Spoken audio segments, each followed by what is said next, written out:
The Endangered Species Act is one of the world's strongest species protection laws. Multiple analyses have been conducted regarding the effectiveness of the plan over the years since its creation, all with differing opinions. Today, I discuss the active listing, the critical habitat issue, and time of assessment to determine if it really is the strongest species protection law. Being listed comes with a long list of legislative benefits. However, in a 2012 article by Ibbs and Curry in the Public Library of Science 1, the active listing of species was redundant if there was not sufficient funding provided. Farrow, McIntosh, and Ospina also observed this in their 2007 paper published in the Journal of Environmental Economics and Management when comparing listed to unlisted species. This implies that the active listing itself is only beneficial when in combination of high funding. Critical habitat must be designated for all species, causing many legal battles regarding its importance and in effect drains funds.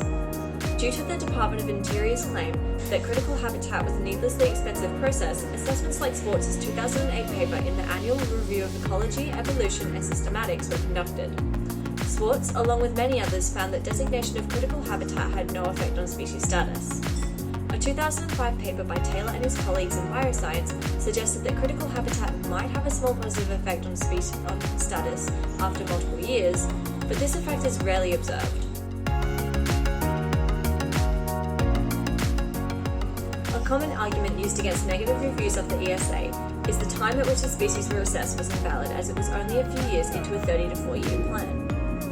Whilst this is a good point and would cause for variation in results, a more reasonable explanation for this is increased surveying of the species and natural recovery. Before species are listed, minimal research for assessment is done. After listing, more assessments on the species populations are conducted, thus returning a more accurate population. Most species are also not considered for listing until they would be classified as critical, by which it is too late for many. Due to the uncertainty surrounding initial status, time of assessment cannot be used as an effective argument. The ESA is a flawed system that struggles to do its primary goal. A quick Google search will show that out of 2,631 species, only 46 have been delisted due to recovery, and 26 from extinction. Listing a species is ineffective without funding, which is all tied up in legal battles regarding the designation of critical habitat, which has a small positive effect, if any. Time of assessment showing better results is more likely due to natural recovery and increased surveying of the species.